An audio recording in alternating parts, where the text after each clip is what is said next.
Night City Wire dropped, I have been obsessed. They dropped a lot of information on new cars, new clothes. There is a lot of information to cover, but in this video, I'm just going to be going over 7 things that you may have missed from Night City Wire 4. Possibly.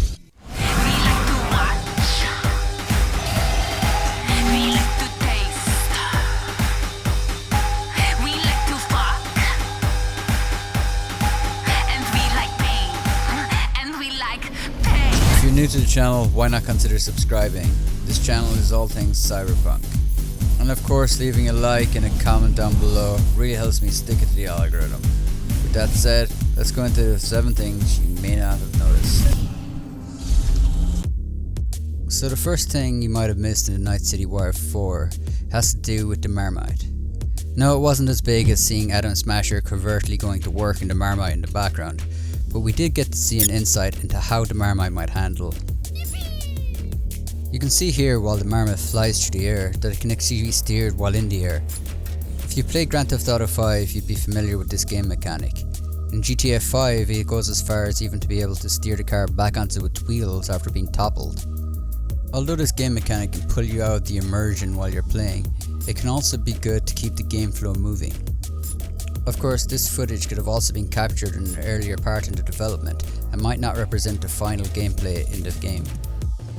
But let me know in the comments what you think of this gameplay mechanic, and would you like to see it in Cyberpunk 2077? In one of the intro animations in the Night City Wire, there was a curious image of a person on a skateboard. Now this in no way confirms that there's going to be skateboards in Night City 100%, but it does beg the question, what does that icon mean and stand for? If you were able to use skateboards in Cyberpunk 2077, I think it would be very difficult to use in first person mode, but there's nothing stopping them making it third person mode just for the use of a skateboard. With all that said, this icon might have nothing to do with you being able to use a skateboard in Night City, and might just be an achievement for something or other within the game. But what do you think? Would you like to use a skateboard to travel around Night City? Let me know below. The next thing you might have overlooked in Night City Wire 4 has to do with this badass shot of the Mantis Blades in action. Up to this point, my favourite insight into how the Mantis Blades work had to have been this decapitation here. I love how the head just chops off and bounces off the ground. There wasn't that much blood though in this decapitation, which made me wonder was it going to be really toned down in the final game. But after seeing that new footage of the Mantis Blades in action, it seems that blood and gore is definitely on the agenda.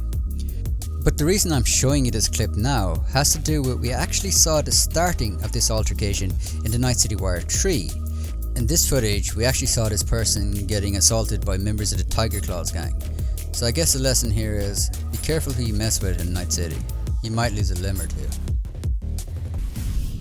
The next thing that grabbed my attention in the Night City Wire has to do with these fluorescent designs on the person's legs. I'm not sure if this is like a new form of a tattoo that can be injected into someone's skin and create fluorescent tattoos. And if this is the case, will we see more NPCs supporting this, like members of the Tiger Claws for example, as they're already tattooed up to the gills. The other option of course is that these are 2 completely prosthetic legs.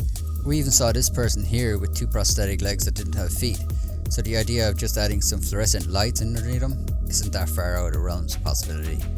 In any case, I hope that we as a player get the option of adding this kind of customization to our characters. The next thing you might have overlooked in the Night City Wire is this space station in the background of this clip. Now of course this could have been completely made just for the TV shows that are shown in game, but we did see in the 2018 E3 trailer that there is an area on the map called the Orbital Air Space Center, and this was also confirmed in the leak map that got circulated around online. We also saw footage of a rocket either taking off or landing from around that area in the map, so it does beg the question, will we as a player end up in an orbital space station? I really can't wait to find out, to be honest, and this really does open up a lot of DLC potential. The next thing I noticed in the Night City Wire 4 has to do with Meredith Stout and her involuntary guest. We actually get to see a good comparison between 2018 and 2020, and we can see that they really are working a lot on the visuals of this game. But that isn't what we're going to talk about here. What we're going to talk about here is how we actually got a glimpse at one of the alternate endings you can have at one of the main story quests. Back in 2018's 48-minute gameplay footage, we saw the mission play out with us getting greeted by Meredith Stout at the end of the mission. But in this Night City Wire, we got to see us getting greeted by the person she was holding hostage. So presumably we can betray Meredith Stout, rescue the person she's holding hostage, and have a completely new set of events. This could also dictate how we interact with the Militech organization also, as we now have a new point of entry into the organization. Another thing you might have missed in the Night City Wire is that one of the vehicle manufacturers is called Rayfield. This is a nod to one of the most powerful swords you can get your hands on in one of the Witcher 3 DLC expansions, called Blood and Wine. I'm sure there will be a lot of nods to The Witcher in Cyberpunk 2077, and one thing I'd love to see is do we get to meet Ciri. In the end of the Wild Hunt, after we rescue Ciri, she describes of a new land that she visited through a portal, which might sound kinda similar. I'll let you decide. The world where Eridan couldn't find you. What was it like? You wouldn't believe me if I told you. Try me. People there had metal in their heads, waged war from a distance, using things similar to megascopes. And there were no horses. Everyone had their own flying ship instead. Ciri, stop fooling around. Told you wouldn't believe me. We should have stayed there. And here is one more bonus thing that you might have missed in the Night City Wire. The senior vehicle artist, Paul, is actually sporting the same t-shirt that V is wearing in the final footage called The Diner.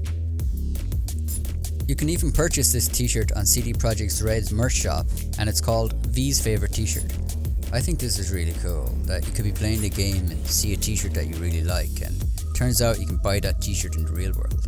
It's like the ultimate souvenir for your time spent in Night City. Also, another honourable mention is this shot here, where V is reloading their gun, but look at that crowd in the background. That's a huge density of people. I really hope that there's like events where there is going to be a massive amount of people in a place like this and you can actually play and interact with them. I hear Mantis Blades calling. So, that is 7 things that you might have missed from the Night City Wire 4. If I missed anything, please let me know in the comments, and if I miss a lot of things, maybe I'll make another video with another list of things that you might have missed from that episode. And if you want to support this channel, just leave a like and a comment below. This really does help with the algorithm. And if you want to see more content like this, why not consider subscribing to the channel? If you'd like to learn more about the districts and sub-districts in Night City, I have a video right here, and I'll link another video down below that you might find interesting as well. That's it. I'll see you all in Night City.